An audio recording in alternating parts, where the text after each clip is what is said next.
मनोजवं मारुततुल्यवेगं जितेन्द्रियं बुद्धिमतां वरिष्ठं वातात्मजं वानरयोध्यमुख्यं श्रीरामदूतं शरणं प्रपद्ये। यं प्रव्रजन्तमपीतिमपीतिकृत्यं द्वैपायनो विरहकातर आजुहाव पुत्रीति तन्मयतया तर्वोविनेदु तं सर्वभूतहृदयं मुनिमानितोऽस्मि। जय जय श्री राधा रमण, जय जय नवल किशोर, जय गोपी चित चोरी प्रभु, जय जय माखन चोर। श्री राधे मेरी स्वामिनी, मेरा धेजु दास, जन्म जन्म मोहि दीजियो श्री वृंदावन वृंदावन बाणिक बनो, भ्रमरी करे गुंजा, दुल्हन प्यारी राधिका,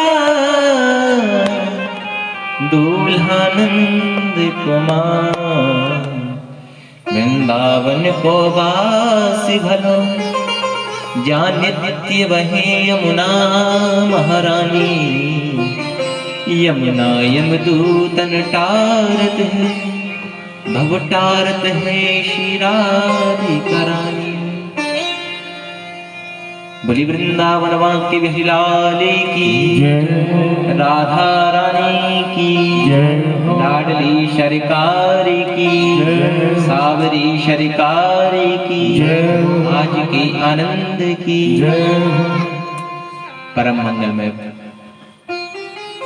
परात्पर अखिलेश्वर अकारण करुणा वर्णालय भक्त बांधव कल्पतरु तड़िद्युत विनिंदित पीतांबर धारी श्री बालकृष्ण लाल की बांगमय प्रतिमूर्ति श्रीमद् भागवत महापुराण। मैंने कल भी बताया था, जो अनेकों जन्मों का पुण्य उदय होता है, भाग्य उदय होता है, तब जाकर के कोई धार्मिक अनुष्ठान में रुचि हो पाती है, किसी सत्संग में, किसी कीर्तन में आपकी रुचि हो पाती है। और मुझे पता चला कि यहाँ पर प्रथम बार ही श्रीमद् भागवत महापुराण का आयोजन हुआ। कहते हैं कि कथा सुनने वाले तो धन्य हैं ही, कथा कहने वाला भी धन्य है, लेकिन सबसे ज्यादा महत्व उसको दी गई है जिसने आयोजन करवाया है, क्योंकि उन्होंने ही हमको बुलाया और आप लोगों को भी बुलाया। ये धार्मिक अनुष्ठान श्रीमद् भागवत महापुराण कराया। कहते हैं कि अपने आप को धर्म के कार्य में प्रेरित करना ये छोटा काम है। कोई भी अपने आप तो धर्म कर लेगा, लेकिन खुद करे और दूसरों से भी करवाए, ये बड़ा काम है।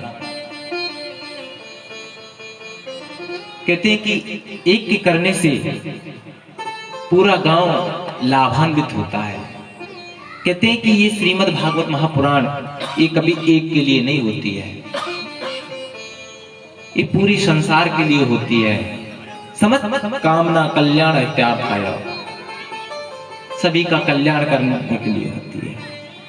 कहते अपने लिए तो कुछ भी करा लेते हैं, धार्मिक जाप करा लेते हैं, महामृत्युंजय जाप, गायत्री जप, ओम नमो भगवते वासुदेवाय, अनेकों प्रकार के रुद्राभिषेक करा लेते हैं, कोई भी पूजा, सत्यनारायण की कथा, अपने लिए तो कितने सुलभ साधन हैं। लेकिन जब आती है बात जन कल्याण की, समस्त समुदाय की, पूरे गांव की या पूरे शहर की या पूरे देश की, कहते हैं कि वसुधैव कुटुंबकम, हमारे हिंदू सनातन धर्म का यही एक अपार करुणा का सागर है। कहते हैं वसुधैव कुटुंबकम, सारा वसुधा माने पृथ्वी ही हमारा कुटुंब मतलब परिवार है, और किसी धर्म में नहीं है। और सभी धर्म तो अपने अपने बस मनोकामना पूरी हो जाए, चाहे दुनियादारी भाड़ में जाए, उन्हें कोई मतलब नहीं होता है। लेकिन हमारा हिंदू सनातन धर्म ही एक ऐसा धर्म है जो आज से नहीं है, आदि अनादि काल से चलता आ रहा है, सतयुग से चलता आ रहा है। लेकिन और जितने धर्म हैं ये सभी सनातन धर्म में से ही प्रवर्तित हुए हैं। लोगों को अपनी जो दो नीति होती हैं, एक सुनीति होती है, एक सुरुचि होती है। सुनीति जो होती है जो सुंदर नीति पर चले, जो वेद कहते हैं उन पर चले, जो शास्त्र कहते हैं उन पर चले, वो सुनीति होती है। सुरुचि वो होती है जो अपने मन मर्जी के अनुसार चलता है कि हमको तो आज कहीं जाना है तो जाना ही है, कोई नहीं रोक सकता, चाहे कोई घर का कार्य बिगड़े सुधरे, हमें उनसे कोई मतलब नहीं है, मन की मर्जी का करेंगे। आज हमको ये खाना है तो ये खाना ही है, चाहे कोई मना करे या कुछ भी करे, वो सुरुचि होती है। सुरुचि होती है वो आगे जाकर के दुखी पाते हैं। और सुनीति होती है सुष्टुर नीति यस्य सुनीति, जो सुंदर नीति पर चलता है वही सुनीति होती है। और जो अपने मन की बात मानता है वो आगे चल करके दुख पाता है। ऐसे ही हमने आपको ये कल की कथा श्रवण कराई थी। किस किस को याद है कि हमने कल क्या सुनाया था? कोई बता सकता है? बस 2 लोगों ने कथा श्रवण की थी बस। और कल कथा किस किस ने श्रवण की वो हाथ करिए खड़े ऊपर। चाहे यहां बैठ करके करी हो या घर में बैठ करके की हो, आवाज तो दूर दूर तक जा ही रही होगी।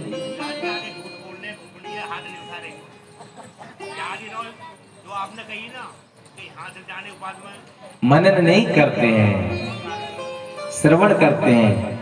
4 कौशल होते हैं, श्रवण, भाषण, पठन और लेखन। जिनमें से ज्यादा भी नहीं तो 2 तो करो। श्रवण करो, घर जाकर के मनन करो, 2 कौशलों का तो करो। अगर कोई वैसी बात होती है कि कोई चुगली वाली बात होती है, पड़ोसन को बता देती है ना, उसको घर जाकर के 2-4 बार तो रिपीट करती है, इसको फलानी को बताऊंगी, ये बात अभी नई नई ताजा खबर चली है, मुझे पता है। इसमें तो बड़ी तेज होती है। अगर कोई ज्ञान की बात है, अरे तुम्हारा तुमको अर्पण क्या। संसार में मोह माया इतना है। कल किन्हीं कारणवश कथा लेट प्रारंभ हुई थी, 4:45 बजे के करीब प्रारंभ हुई थी। 6 बजे तो लोग घड़ी को देखने लग गए, अभी तो 1 घंटा ही तो हुआ है, जबकि समय 2 से 6 का था। लेकिन 1 घंटे में घड़ी को देखने लग गए, महाराज 6 बज गए, महाराज 6 बज गए। कहते हैं कि जब भक्ति आती है ना, वो फिर समय के पाबंदी को नहीं देखती है। कहते हैं या तो कोई कर्म करो मत, कर्म करो तो उसको फिर सफल करो। 3 प्रकार के ये वो कार्य करने वाले होते हैं। एक तो भयों के कारण से कहीं गलत ना हो जाए, वो प्रारंभ ही नहीं करते हैं। डर ऐसा होता है कि नहीं हमारे बस का नहीं है, भी हम तो कर ही नहीं पाएंगे। मध्यम वर्ग के होते हैं वो प्रारंभ तो कर लेते हैं, लेकिन कोई बाधा आ जाती है तो उसको वहीं बीच में ही छोड़ देते हैं, दूसरा कार्य करने लग जाते हैं। कोई बाधा आ रही है, छोड़ देते हैं, चलो दूसरा कर लेते हैं, कोई बात नहीं। और जो उत्तम क्वालिटी के जो पुरुष होते हैं या महिलाएं होती हैं, मनुष्य होते हैं, वो कितना भी विघ्न आए, कितनी भी परेशानी आए, लेकिन जब तक उस कार्य को पूर्ण नहीं कर देते तब तक वो चैन से नहीं बैठते।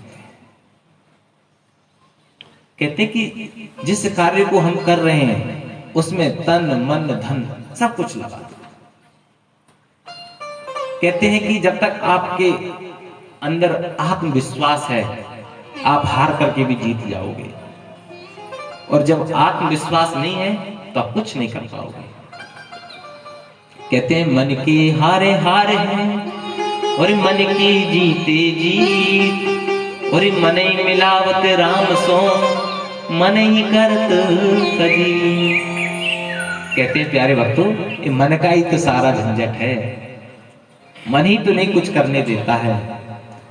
कहते कोई कार्य करते हैं तो मन से हार गए तो ये समझ लो आप कितने भी बलवान हो तो आप हार गए, और मन से नहीं हारे तो आप हार करके भी दोबारा प्रयास करते हैं।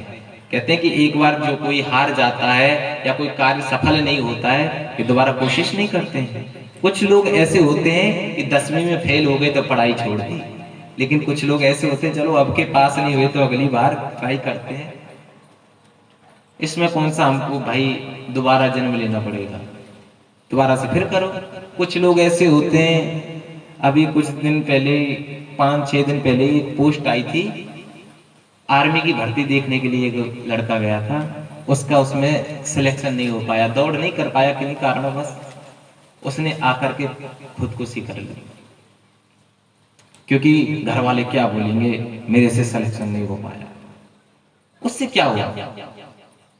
कहते हैं गर्भवासम समम दुखम भूतो न भविष्य की, गर्भ के बराबर दुख कहीं नहीं है संसार।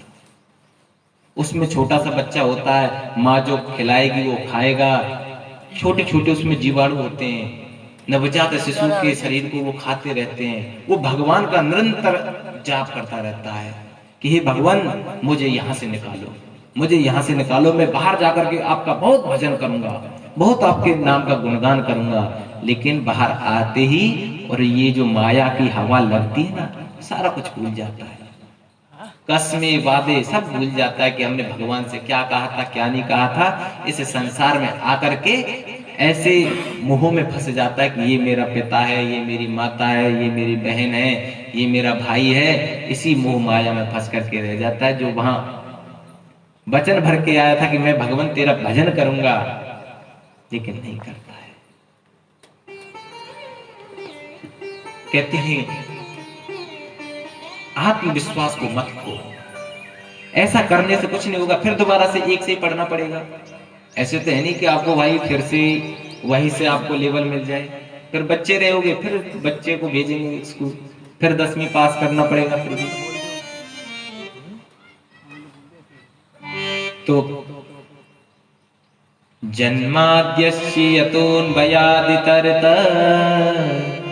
चार्थेष विज्ञेश्वरा तेने ब्रह्म हृदयादि कवये मुह्यन्ति शूरया तेजो वारि मृदां यथा विनिमयो यत्र शर्गो मृषा धाम्ना श्वेन सदा निरस्तकुहकम् सत्यम परम धीमहि। व्यास जी महाराज क्या सुंदर बात कह रहे हैं। एक पहला ये ग्रंथ है कि जिसमें किसी देवता का नाम लेकर के स्तुति नहीं की है।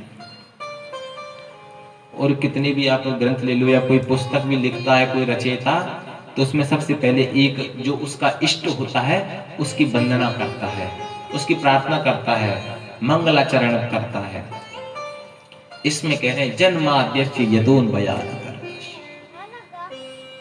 जो जन्म के पहले भी था और आज भी है और जन्म के अंत के बाद में जो बचेगा वह सत्य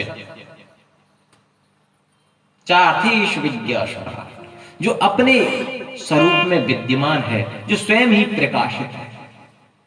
तेने ब्रह्म हृदयाद कवये, कहते हैं कि जिसके गुणगान करने को ऋषि मुनि भी मोह माया में फंस जाते हैं, जिसने आदि कवि ब्रह्मा को भी वेदार्थ ज्ञान प्रदान किया, तेजो वारि मृदाम यथा विनिमयो, जिसको अगर कोई सड़क है आप कहीं जाते हो तो उसमें आपको दूर से देखोगे तो ऐसा लगेगा कि पानी पड़ा हुआ है, लेकिन पानी होता नहीं। आप जितने आगे बढ़ते जाएंगे वो पानी जैसा दिखने वाला आगे आगे भागता जाएगा।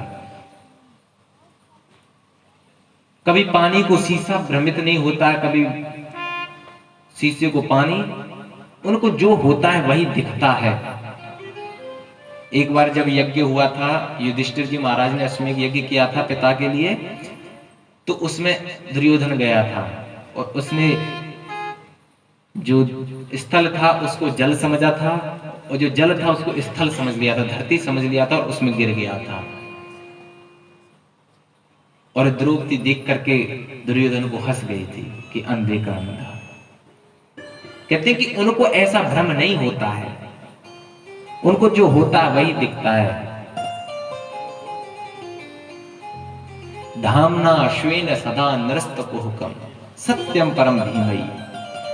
किसका ध्यान करते हैं, किसकी वंदना करते हैं? सत्यम परम धीमहि, उस सत्य को हम प्रणाम करते हैं। कहते हैं कि धर्म न दूसर सत्य समाना, धर्म न दूसर सत्य समाना, आगम निगम पुराण बखाना, आगम निगम पुराण बखाना। राम सिया राम सिया राम जय जय राम, हरे राम सिया राम जय जय राम। करमे प्रधान विश्व रचना था, यो यश कर बुद्ध से फल जाता। राम सिया राम जय जय राम, राम सिया राम जय जय राम। राम सिया राम जय जय राम, राम सिया राम जय जय। कहते हैं कि धर्म न दूसर सत्य समाना, आगम निगम पुराण बखाना। आगम निगम कहते हैं वेद पुराण। वेद पुराणों में भी सत्य को ही सबसे बड़ा धर्म बताया गया है। अगर आप सत्य बोलोगे तो आप पाप कर्म नहीं कर पाओगे। कहते हैं ध्येयम सदा परिभवग्निमभीष्ट दोहम, तीर्थास्पदं शिविरं चिन्तं शरण्यं, मृत्यार्तिहं प्रणतिपालि भवाब्धिपोतं, वन्दे महापुरुष ते चरणारविन्दम्। श्रीमद्भागवते महामुनिकृते किं वा परैरीश्वरा, सद्यो हृदयविरुद्धते प्रकृतिः शुश्रूषभिस्तच्छणा। कहते हैं धर्म प्रोज्जित कैतवोत्पन्न निर्मत्सराणास। धर्म क्या है? सबसे बड़ा प्रश्न, धर्म क्या है? ऐसा हम क्या कर्म करें जो धर्म हो? कहते हैं कि हमेशा सत्य बोलते रहो। और कहते हैं तापत्र योन्मूलनम, जो तीनों तापों का उन्मूलन करना पड़ता है। तीन ताप कौन से होते हैं? दैविक, भौतिक, आध्यात्मिक। जो देह का ताप होता है, एक देवताओं के द्वारा ताप दिया जाता है, एक रोग का ताप होता है, सांसारिक ताप होता है। किसी भी प्रकार से जो कष्ट भोगते हैं उनका कष्ट दूर करते हैं। कहते हैं श्रीमद् भागवते महामुनि कृते, महामुनि वेद व्यास ने श्रीमद् भागवत महापुराण में लिखा हुआ है। कहते हैं सद्यो हृदय अवरुद्ध तीर्थ, भगवान का गुणगान करते हैं कि मन में आप संकल्प करते हैं कि मैं आज कथा हो रही है तो वहां कथा श्रवण करने जाऊं, तो सद्यो हृदय अवरुद्धते, तत्क्षणात् उसी समय आपके हृदय में भगवान गोविंद अवरुद्ध हो जाते हैं। अवरुद्ध मतलब रुक जाते हैं, ठहर जाते हैं। अगर प्रवेश करेंगे तो प्रवेश तो निकल जाएगा, कहते हैं इस कान से सुना, इस कान से निकाल दिया, वो प्रवेश हो गया। लेकिन सब जो हृदय अवरुद्ध थे, हृदय में तत्क्षणात उसी समय मेरे गोविंद अवरुद्ध हो जाते हैं। और कहते हैं निगम कल्पतरोर्गलितं फलम शुकमुखाद दिव्यमृत संयुतम पिबत भागवत रसमालयं मुहुरहो रसिका भुवि भाविका। कहते हैं कि श्रीमद् भागवत महापुराण क्या है, कितना श्रवण करें। कल्प वृक्ष, वेद वेदांत, वेद रूपी कल्प वृक्ष का पका हुआ फल श्रीमद् भागवत महापुराण। ये देवताओं को भी दुर्लभ है, तो कहते हैं कि कितना पान करें। मुहुरहो रसिका, मुहुर मुहुर बार बार करो जितना मर्जी। उनकी ये जो फल है, अगर हम इसको ग्रहण करेंगे तो समझदार जो व्यक्ति होगा छिलका और गुठली तो कभी नहीं खाएगा। कोई भी हम फल देते हैं, आम देते हैं, तो उसमें छिलका भी होता है और उसमें गुठली भी होती है। तो समझदार व्यक्ति कोई छिलका गुठली नहीं खाएगा। तो सूत जी महाराज कह रहे हैं कि द्रव अमृत संयुतम, वो अमृत है, उसमें ना कोई गुठली है ना कोई छिलका है। पिबत भागवत रसमालय। अब प्रश्न कर दिया कि भागवत जी तो सुनी जाती है, पी थोड़ी नहीं जाती है। यहाँ व्यास जी महाराज ने पिबत भागवत रसमालयम क्यों कहा? उनको तो श्रवण कहना चाहिए था, श्रवण भागवत रसमालयम। लेकिन जो सुना जाता है ना, उसको आप भूल जाएंगे। ऐसे इधर से सुनेंगे, इधर से निकाल देंगे। एक कथा है, एक सत्संगी सुधार था। सत्संग में जाता रहता था, तो उसने 2 मूर्तियां बनाई, सोने की 2 मूर्तियां बनाई। दोनों बराबर के वजन की थी, और एक का दाम था वो 100 रुपये था, और एक का दाम था जो लाख रुपए था, और दोनों प्रदर्शनी में रख दी है। अब ये आपको बतानी है कौन सी 100 रुपए वाली है और कौन सी लाख रुपए वाली है। और दोनों सेम है, वजन भी दोनों में बराबर है। अब सभी देख रहे हैं कि ऐसा होगा ये सोने की होगी, ये लोहे की होगी। नहीं, दोनों सोने की है। वजन कम बढ़ती होगा, नहीं, दोनों में बराबर है।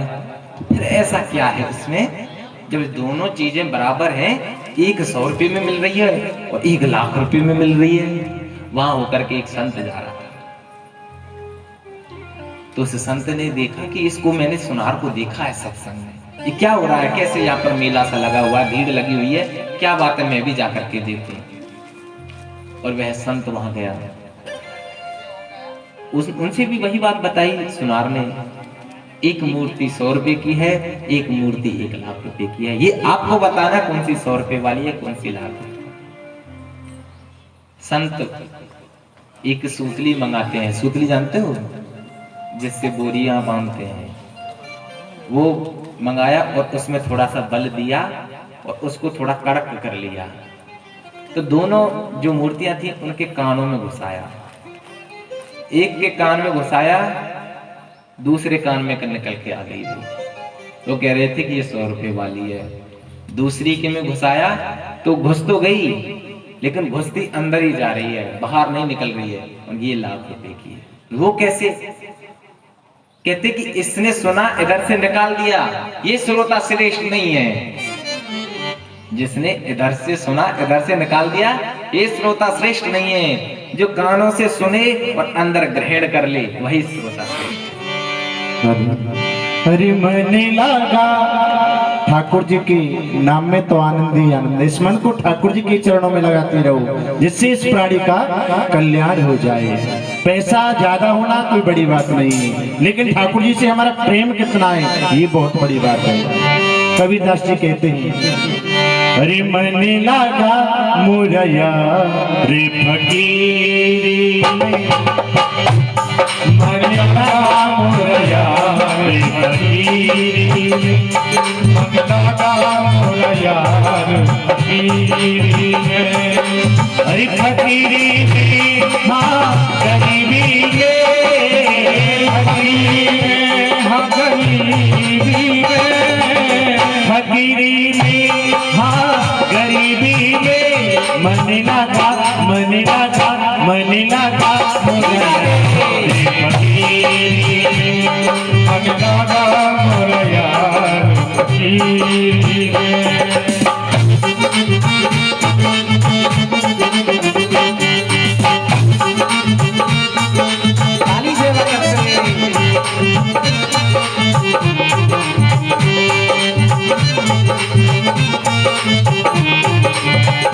कविता से कहते हैं जो सुख पायो तेने राम भजन में, जो सुख पायो तेने राम भजन में, अरे जो सुख पायो तेने राम भजन में, जो सुख पायो तेने राम भजन में, अरे वो सुख ना है अमीरी में, वो सुख ना है अमीरी में, वो सुख ना है अमीरी में, मन लगा मन लगा मन लगा मोरया रे फकीरी में, ओ मन लगा मोरया रे फकीरी में।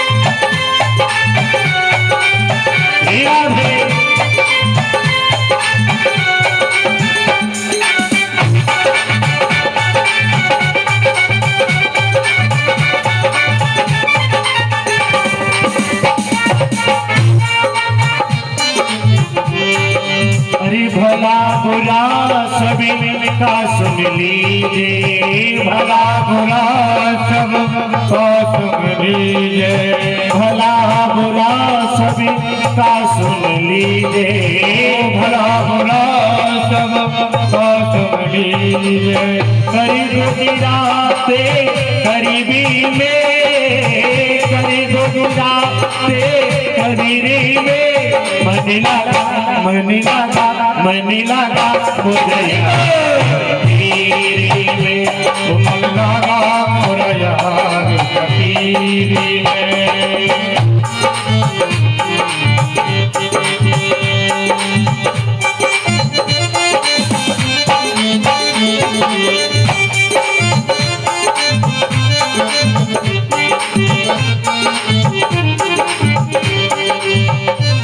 मन लगा मोरया फकीरी में, ओ मन लगा मोरया फकीरी में, हमारे प्रेम नगर की रेल हमारे, प्रेम नगर के रेल हमारे, प्रेम नगर की रेल हमारी, प्रेम नगर के रेल हमारे, भल बन आई सबूरी में, भल आए सबूरी के, भल बन आई सबूरी में, मन लगा मन लगा मन लगा मोरया रे फकीरी में, ओ मन लगा मोरया रे फकीरी में, मन लगा मोरया रे फकीरी में, ओ मन लगा मोरया रे फकीरी में। हाथ में कुंडी बगल में सोता, हाथ में कुंडी बगल में सोता, हाथ में कुंडी बगल में सोता, हाथ में कुंडी बगल में सोता, चारों दिशा जगीरी में, चारों दिशा जगीरी में, चारों दिशा जगीरे में, मन लगा मन लगा मन लगा मोरया रे फकीरी में ओ मन लागा मोरा यार फकीरी में। अरे फकीरी में हाँ फकीरी में फकीरी में हाँ फकीरी में फकीरी में हाँ फकीरी में मन लगा मोरा यार फकीरी में ओ मन लगा मोरा यार फकीरी में। कहते कबीर सुनो भाई साधु कहते कबीर सुनो भाई साधु। ये कबीरदास जी का पद है, कोई भजन नहीं है वैसा जो होते हैं, ये पद है। कबीरदास जी कहते हैं अरे कहते कबीर सुनो भाई साधु कहते कबीर सुनो भाई साधु। अरे साहिब मिलते सबूरी में साहिब मिलते फकीरी में साहिब मिलते सबूरी में मन लगा मुझया रे फकीरी में ओ मन लगा मोरा यार फकीरी में। मन लगा मुझया रे फकीरी में मन लगा मोरा यार फकीरी में। मन लगा मुझया रे फकीरी में मन लगा मोरा यार फकीरी में। मन लगा मोरा यार मन लगा मुझया रे फकीरी में मन लगा मोरा यार फकीरी में। मन लगा मुझया रे फकीरी मन लगा मुझया रे फकीरी। बोली वृंदावन बांके बिहारी लाल की। कहते हैं कि जिनके कानों ने कभी भगवान के गुणगान का श्रवण नहीं किया वो कान कैसे होते हैं, पता है आपको? रामचरित जी सुनति अघाई रस विशेष जाना तिन नाम। जिन हरि कथा सुनी नहीं काना जिन हरि कथा सुनी नहीं गाना कमल रंध्र आई भवन समाना कमल रंध्र आई। भवन समाना। कहते हैं कि जिनके कान कैसे होते हैं, श्रवण रंध्र आई भवन समाना। जिनने प्रभु के गुणगान का श्रवण नहीं किया वे कान चूहे के बिल के समान होते हैं। और जो ये कह देते कि भगवान की कथा हमने बहुत सुन ली, उन्होंने ये समझो कि अभी भगवान की महिमा को जानना है। कहते हैं आप प्रतिदिन भोजन करते हो, आपने कभी ये कहा कि हमने बहुत भोजन कर लिया अब कुछ दिन हम भोजन नहीं करेंगे। वैसे ही भगवान की कथा को सुनना चाहिए कि जैसे हमारे शरीर की सलामती के लिए, उसको चलाने के लिए हमें भोजन की भी आवश्यकता पड़ती है, अन्न की आवश्यकता पड़ती है, वैसे ही इस शरीर को चलाने के लिए हमको भगवान के गुणगान की भी आवश्यकता होती है। श्री सूत जी महाराज से सौनक आदि 88,000 ऋषि कह रहे हैं, त्वया खलु पुराणानि सेतिहासानि चानग आख्यातापधीतानि धर्मशास्त्राणि चान्यता। सौनक आदि ऋषि कह रहे हैं सूत जी महाराज से, आप प्राणवेत्ता हो, विद्वान हो, इतिहास को जानने वाले हो, भगवान की जो सुंदर लीला है उनको आप भली भांति जानते हो। हम तो कुछ नहीं, मन में 6 प्रश्न उठ रहे हैं सभी 88,000 ऋषियों में। अब ये बताइए, अगर 88,000 ऋषि एक साथ बोलेंगे तो समझ में नहीं आएगा। उन्होंने एक को नियुक्त कर दिया, एक लीडर बना दिया, हमारी तरफ से आप प्रश्न करो।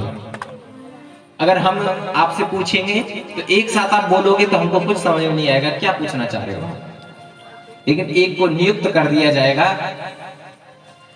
आप खड़े होकर के अब पूछिए सबकी क्या समस्या है, तो आराम से वो बताएगा, आराम से श्रवण करेंगे तो समझ में भी आएगा कि क्या बोलना चाहते हैं।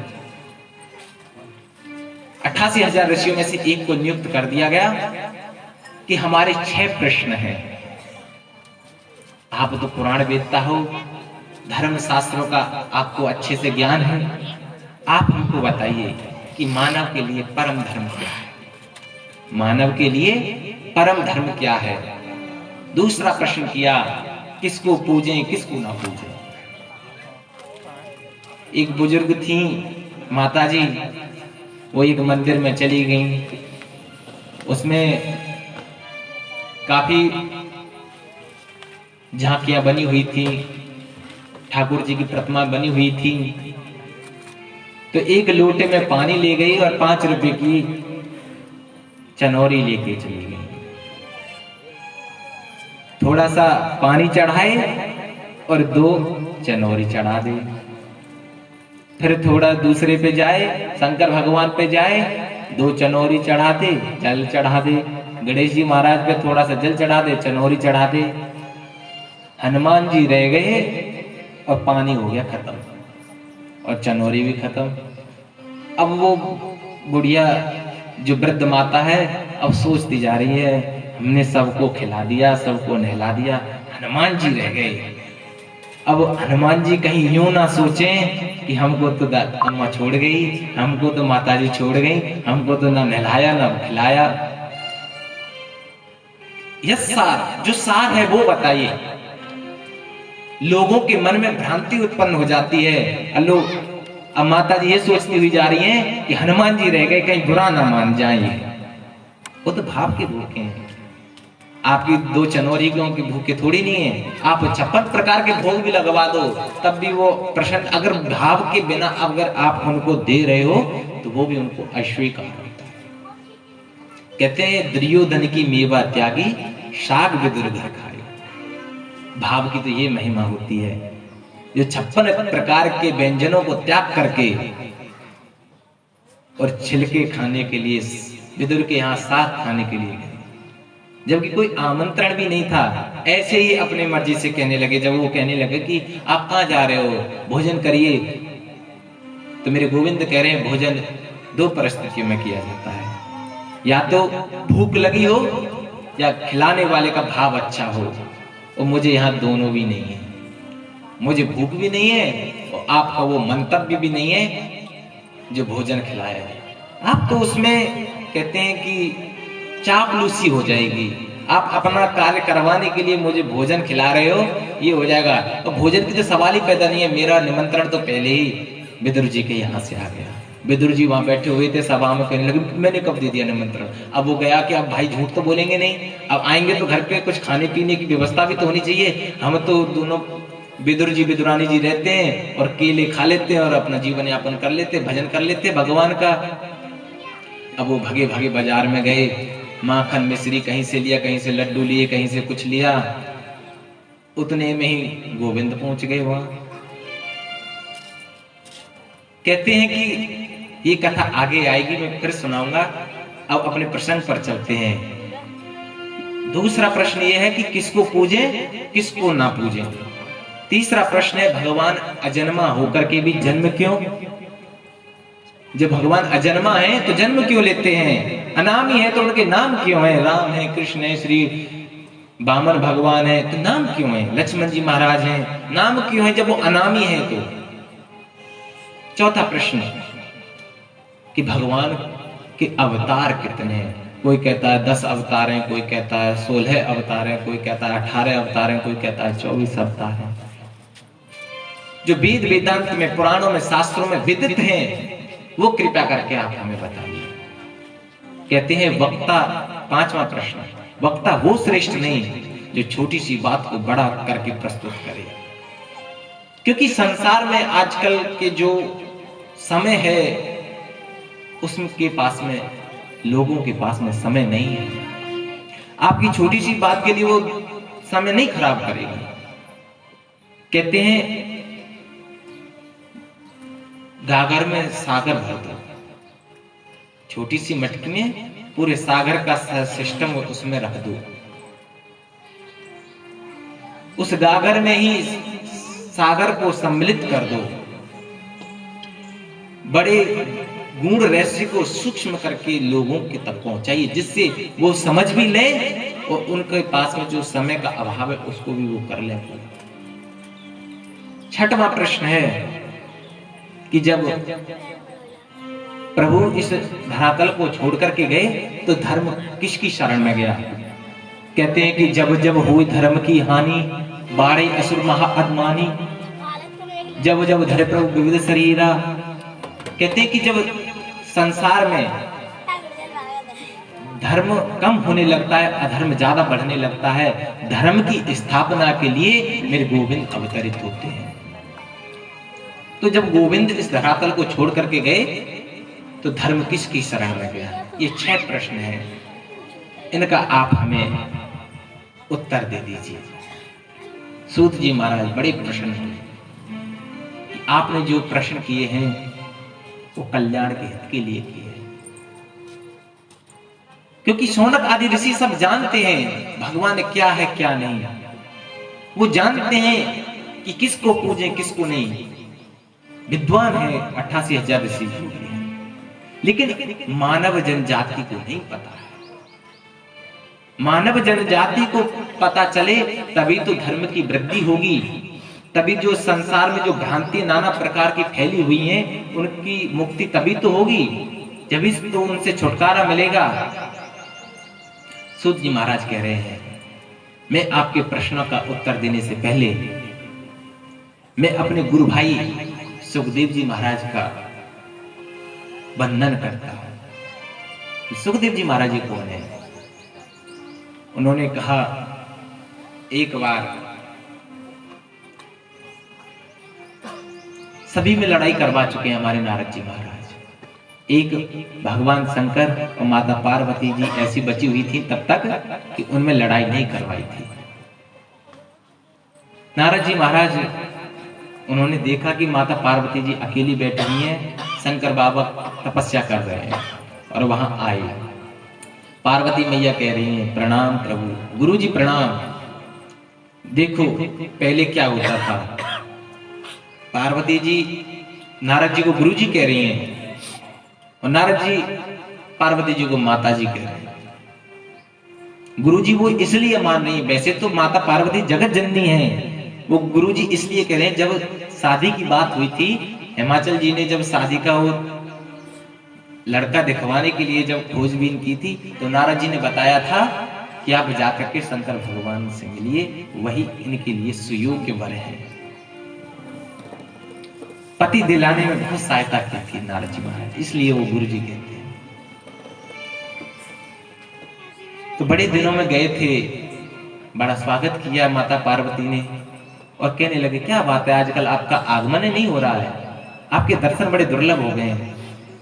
तो नारद जी क्या कह रहे हैं, क्या बताएं माता, आजकल संसार में प्रेम नहीं रहा है, लोग बड़े मतलबी हो गए हैं, पति पत्नी आपस में हर बात को बतलाते नहीं हैं, छुपाव करते हैं, बड़े बनावटी लोग हैं। अब औरतों के आगे ऐसे कहा जाए, नहीं जी हमारे स्वामी जी तो बहुत अच्छे हैं, माता पार्वती जी कहते नहीं जी हमारे स्वामी जी तो बहुत अच्छे हैं, कोई भी बात हो सबसे पहले मुझे बताते हैं। और तो और उन्होंने अपना गुरु मंत्र भी मुझे बता रखा है कि मुझे ये गुरु मंत्र मिला है और इसका मैं भगवान का जाप करता हूँ। और जो उनको स्वप्न में जो भगवान की छवि का दर्शन होता है वह छवि के दर्शन मुझे बताते हैं। चलो जी आपके होंगे मान लिया हमने, लेकिन मैंने बहुत देखे हैं नहीं बताते हैं। वैसे एक बात पूछूं, जो गले में शंकर भगवान मुंडों की माला पहने रहते हैं, इसके बारे में कभी बताया? अब तुम माता पार्वती नहीं, इसके बारे में तो नहीं बताया, लेकिन प्रेम बहुत करते हैं, प्रेम में कोई वो नहीं है कमी। मान के जब यही नहीं बताया तो प्रेम क्या खाक करते हैं? मतलब मैं बनावटी लोगों के यहाँ ज्यादा नहीं रुकता हूँ। और पुरिया फेंक करके नारद जी चले गए। और रास्ते में शंकर बाबा आ रहे थे तो उनसे कहने लगे, बाबा माता जी याद कर रही हैं आपको। बाबा कह रहे हैं, जब नारद जी तुम यहाँ से जा रहे हो तो माता जी तो अवश्य याद करेंगी। शंकर भगवान जा रहे हैं धीरे धीरे, कोई ना कोई गड़बड़ करके आए नारद जी महाराज। ऐसे तो भगवान सब कुछ जानते हैं, प्रभु अंतर्यामी सब जानी, भगवान तो करा ही रहे उस लीला को। तो शंकर भगवान गए, कहने लगे देवी क्या हुआ, कैसे चुपचाप बैठे हो, कैसे नाराज हो, आज ना पानी की पूछा नहीं, कुछ भी नहीं, क्या हुआ, मुझसे बोलो मत। आप बाहर से भी काले हो, अंदर से भी काले हो। देवी काला तो वो होता है अंदर से जो कपटी होता है, हम तो कपटी बिल्कुल नहीं है, हम तो आपको सब कुछ बताते हैं। उनकी रहने दो, झूठ मत बोलो, आप वैसे ही खोखला प्रेम करते हैं, अंदर से प्रेम नहीं करते हैं। नहीं देवी हम तो आपसे बहुत प्रेम करते हैं। उन्होंने कहा, माता पार्वती करें, ये नर मुंडों की माला आप गले में धारण करके 24 घंटे रहते हो, इसके बारे में कभी बताया आपको? अब शंकर भगवान कहने लगे, यही तो प्रेम का कारण है। देखो मैं आपसे कितना प्रेम करता हूं, आप जब इस देह को त्याग करके जाती हो तो आपके जो मुंड होते हैं उनको मैं गले में परो के धारण कर लेता हूं। अब तो तुम महाकपटी हो। कैसे कि मैं इतनी बार चली आ गई कि आपकी एक माला बन गई, और आप ऐसे कैसे ही हो, अब तो तुम महाकपटी हो। ऐसा तुमने क्या पी रखा है, क्या खा रखा है जिससे आपको कुछ नहीं होता, मुझे ही देह त्यागना पड़ता है? देवी मैंने अमर कथा श्रवण कर रखी है। देखो सही कहते हैं, सुर नर मुनि जन सब की रीति, सुर नर मुनि सब की रीति, स्वार्थ लाग करे सब प्रीति, स्वार्थ लागे करे सब प्रीति। कहते हैं सुर नर मुनि जन सब की रीति, स्वार्थ लाग करे सब प्रीति। सब स्वार्थ से प्रेम करते हैं, निस्वार्थ भाव से कोई प्रेम नहीं करता है। नहीं देवी हम तो आपसे बहुत प्रेम करते हैं, हम निस्वार्थ भाव से करते हैं। मन की तो हमको भी अमर कथा सुनाओ। ये सुना देंगे, उसमें क्या है। उन्होंने शंकर बाबा ने अपना ऐसा डमरू बजाया जो आसपास जो पशु पक्षी जो भी कोई थे वो सब वहां से उड़ गए। लेकिन एक सुख का अंडा था वहां पे। अब वो कैसे उड़े? सुख माने तोता। अब वो कैसे उड़े? वो तो उड़ नहीं सकता है, उनके जो माँ बाप थे वो उड़ गए। तो शंकर भगवान कहने लगे, देवी मैं तो जब कथा श्रवण कराता हूं तो आंख बंद कर लेता हूं। अब मुझे पता कैसे चलेगा कि आप सुन रही हो नहीं सुन रही हो? आप बीच बीच में हाँ हाँ कहते रहना या ओम ओम कहते रहना, जिससे मुझे पता चलता रहे कि आप कथा श्रवण कर रही हैं। जब बच्चों को लोरी सुनाते हैं ना, जब सुलाने का टाइम आता है बच्चों को, तो लोरी सुनाते हैं या कहानियां सुनाते हैं। हमने भी काफी सुनी है, हमारे पिताजी सुनाते थे। तो जब तक हम हाँ करते रहेंगे तब तक ही वो कथा सुनाते हैं, जब तक ही वो कहानी सुनाते हैं। जहां हम सोए वहां उनकी कथा बंद हो जाती है। कब तक सुनाते हैं? जब तक हमारी हाँ हाँ होती रहती है। तो माता पार्वती कहने लगी, ठीक है स्वामी जी ऐसे ही। अब तो शंकर बाबा आंख बंद करके कथा श्रवण करा रहे हैं। 1 दिन हुआ, 2 दिन हुआ, 3 दिन हुआ, चौथे दिन आई रसगुल्लों की कथा, क्योंकि प्रादुर्भाव होता है मेरे गोविंद का, जन्मोत्सव होता है। तो उस रसगुल्लों को खा करके 5वें दिन जब उद्धव गोपी संवाद आया तो माता पार्वती सो गई। जैसे जैसे कथा श्रवण होती जा रही है, जैसे जैसे दिन बीतते जा रहे हैं, जो अंडा था वह अंकुरित होने लगा, उसमें से एक चूजा सा बना, उसमें से फिर वो बड़ा होने लगा। अब वो कहने लगा कि ये तो अमर कथा चल रही है और माता जी सो गई। अगर माता जी सो गई, ओम ओम या हाँ हाँ होना बंद हो जाएगा तो बाबा कथा सुनाना बंद कर देंगे। तो वो तोता हूं हाँ हाँ करने लगा। हाँ जी सुन रहे। ओम ओम करने लगा। जब 7 दिन की कथा समापन हो गई तो मेरे शंकर भगवान ने जयकारा लगाया, बोलिए बालकृष्ण भगवान की जय। तो माता पार्वती जी की निद्रा खुली। हाँ जी स्वामी जी, उद्धव गोपी संवाद में क्या हुआ? क्या हुआ देवी? कथा समापन हो गई और आप कह रहे हो कि उद्धव गोपी संवाद में क्या रहा? अरे स्वामी जी मैं तो सो गई थी। अरे आप सो गई थी तो ये ओम ओम कौन कर रहा था? चारों तरफ देखा तो कोई नहीं दिखा। एक घोंसले में देखा तो एक सुख बैठा हुआ था, तोता बच्चा बैठा हुआ था। अब तो शंकर भगवान को क्रोध आया कि विद्या की चोरी करता है। कथा हमेशा आगे बैठ करके सुनी जाती है। अगर आगे बैठ करके सुनता तो मैं तुमको छोड़ भी देता, लेकिन तुमने पीछे बैठ करके सुनी है। ये कथा की चोरी है, मैं आज तुझको नहीं छोड़ूंगा। सुख जी महाराज आगे आगे, शंकर भगवान पीछे पीछे त्रिशूल लेकर आगे आगे तोता उड़ता जा रहा है, पीछे पीछे महादेव। जब कैलाश पर्वत से उतरते हैं तो नीचे बद्री धाम लगता है। बद्री धाम में व्यास जी महाराज निवास स्थान है। सम्यप्रास नाम एक कुटिया बनाई हुई है, वहां पर सत्यवती जी और व्यास जी महाराज रहते हैं। बिटका रानी, तो उनकी कोई संतान नहीं थी। बिटका रानी को उबासी आई। उन्होंने जैसे मुंह खोला और शुक तोता जो था उनके मुख में कर घुसकर और गर्भ में बैठ गया। शंकर भगवान आए और कहने लगे, निकलो निकलो, कहाँ हो? आज मैं तुझे नहीं छोड़ूंगा। व्यास जी महाराज कोलाहल सुन करके आए। क्या हुआ? प्रणाम प्रभु, कैसे आना हुआ? आपके यहाँ मेरा चोर है, चोर को भेजो बाहर। क्या चोरी किया? आपके पास तो कुछ है ही नहीं। नहीं, उन्होंने मेरी विद्या की चोरी की है। मैंने कथा श्रवण करा रहा था माता पार्वती को, तो उसने पीछे से गलती से मेरी सुनी है। मैंने की क्या सुना रहे थे? अमर कथा सुना रहा था। हे मेरे भोले भंडारी, जिसने अमर कथा सुन ली हो उसको आप मार दोगे? ये बात तो सही है, जिसने अमर कथा सुन ली तो उसको हम कैसे मार सकते? वो तो अमर हो गया। लेकिन अगर वो नहीं भगते तो वो बिटका रानी के गर्भ में कैसे आते सुखदेव जी महाराज? वो तो फिर वहीं रह जाते। लेकिन लीला को बतलाने के लिए कहते कि एक कहानी से दूसरी कहानी एकदम जुड़ी हुई है। कहते हैं कि जैसे कोई फिल्म बनती है तो पहले स्क्रिप्ट तैयार करते हैं, उस कहानी को लिख करके तैयार करते हैं, उसी के प्रकार उसकी रिकॉर्डिंग होती है। ऐसे ही भगवान ने सृष्टि रचने से पहले इसकी भूमिका पहले ही तय कर ली होगी कि यहां से यहां को कड़ी जोड़ना, यहां से कड़ी जोड़ना।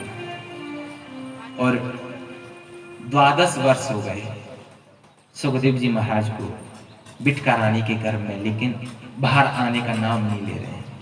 बिटका रानी को बड़े तकलीफ हो रही है। व्यास जी महाराज से कह रही हैं, अब तो इनसे कहिए, बहुत कष्ट होता है, अब तो ये बाहर आए। व्यास जी महाराज कह रहे हैं, हे पुत्र बाहर आइए, माता को बहुत कष्ट होता है। उन्होंने कहा, नहीं हम नहीं आएंगे। क्यों? कि विष्णु की माया बहुत वैसी है। जैसे मैं बाहर गया, विष्णु भगवान की माया मुझे लपेट गई। नहीं,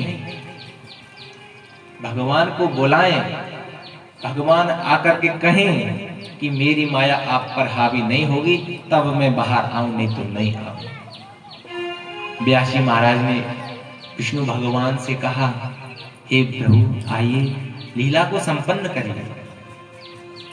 विष्णु भगवान आए और सुखदेव जी से कहने लगे, हे पुत्र आप बाहर आइए, आपको मेरी माया सताएगी नहीं। और सुखदेव जी महाराज का प्रादुर्भाव हुआ और जन्म लेते ही वन की तरफ चलते हैं। ये देखो 12 वर्ष तक गर्भ में रहे, उस गर्भ को उन्होंने मंदिर बना दिया। कहते हैं कि गर्भ के बराबर कष्ट नहीं होता है, लेकिन सुखदेव जी महाराज ने उस गर्भ को मंदिर बना दिया, 12 वर्ष तक रहे उसमें अपनी मर्जी से। अगर उनको कष्ट होता तो पहले ही आ जाते, लेकिन उन्होंने अपनी तपस्या के बल से, उन्होंने भगवान का इतना गुणगान किया, प्रभु का इतना स्मरण किया, उस गर्भ को भी मंदिर बना दिया और जन्म लेते ही वन को चल दिए। तो व्यास जी महाराज कह रहे हैं कि पुत्र, आप इतने दिनों में तो हुए हो और आप जन्म लेते ही चल दिए। यम प्रव्रजन्तमनुपेतिमपेति कृत्यम द्वैपायनो विरहकातर आजुहाव पुत्रेति तन्मयतया तरवो विनेदु तम सर्वभूत हृदयं मुनिमानितोष्मि। कह रहे हैं हे पुत्र, हे कहां जाएगा? तो उन्होंने कोई जवाब नहीं दिया। तरवो विनेदु, वृक्षों ने जवाब दिया कि आपका पुत्र बहुत महान है, इसे मत रोकिए, इसको तपस्या करने दीजिए। व्यास जी महाराज ने कहते हैं कि सुखदेव जी महाराज के प्रादुर्भाव होने के कारण वो तो चले गए, अब व्यास जी महाराज बड़े सुस्त बैठे हुए हैं। कह रहे हैं कि मुझे संतोष नहीं है, मुझे तसल्ली क्यों नहीं मिल रही है, मुझे शांति क्यों नहीं मिल रही है। मैंने वेदों को लिख दिया, 17 पुराण लिख दिए, शास्त्र लिख दिए, लेकिन मुझे प्रसन्नता नहीं मिल रही है। सूत जी महाराज कह रहे हैं, कहते हैं कि मानव के लिए परम धर्म क्या है? कहते हैं धर्म होता है, आप गृहस्थ आश्रम में हो तो घर बार को देखना भी आपका धर्म है, पति को पत्नी का पालन करना भी धर्म है, पुत्र का पालन पोषण करना भी धर्म है। लेकिन परम धर्म क्या है? भगवान का गुणगान करना, वो परम धर्म है आपका। धर्म करो या ना करो, लेकिन उस धर्म को आप अवश्य करो। जो आप ये संसार के सुखों को भोग रहे हैं, ये आपके साथ नहीं जाएंगे। जो आपका ये पैसा है आपके साथ नहीं जाएगा। जो आप सत्कर्म करोगे वो आपके साथ में जाएगा, जो पाप करोगे वो आपके साथ में जाएगा। ये धन दौलत कोई कहीं किसी को आज तक कोई लेके नहीं गया। ये इतना तो तब है लेकर के नहीं जाता है, तब इतना पाप पुण्य हो रहा है, पाप हो रहा है। अगर साथ में लेके चले जाते तो पता नहीं इस दुनिया में क्या होता। कहते हैं मौत के फरिश्ते तो रिश्वत भी नहीं लेते और कफन में तो जेब भी नहीं होता, फिर भी लोग कितना लोगों का अहित करके बस पैसा कमाना है हमें, तो कैसे भी आए गरीबों की बद्दुआएं लें चाहे कुछ भी लें, लेकिन पैसा आना चाहिए। कहते भगवान के गुणगान करना ही मनुष्य का परम धर्म है। कहते कि चलो आप गृहस्थ जीवन में हो, अगर गृहस्थ जीवन में से आप 24 घंटे में से आप 23 घंटे अपने काम में ले लीजिए, 1 घंटा भगवान के लिए दे दीजिए और उस 1 घंटे को ऐसे बिताइए आप फिर उस दुनिया के प्रपंच को भूल जाइए। उसमें ये नहीं होना चाहिए। आजकल हमने देखा है माला चलती रहती है, वो छोरा भैंस खुल गई रे, उसको बांध दिया, छोरा पानी नहीं पिलाया का भैंसों को, अरे नार डारिया भाई, वो नहीं होना चाहिए। कहते ये बनावटी भजन ध्यान भगवान को नहीं होना चाहिए। क्या भरोसा रे, क्या भरोसा है इस जिंदगी का, साथ देती नहीं है किसी का, साथ देती नहीं है किसी का। अरे क्या भरोसा है इस जिंदगी का, क्या भरोसा है इस जिंदगी का, साथ देती नहीं है किसी का, साथ देती नहीं है किसी का।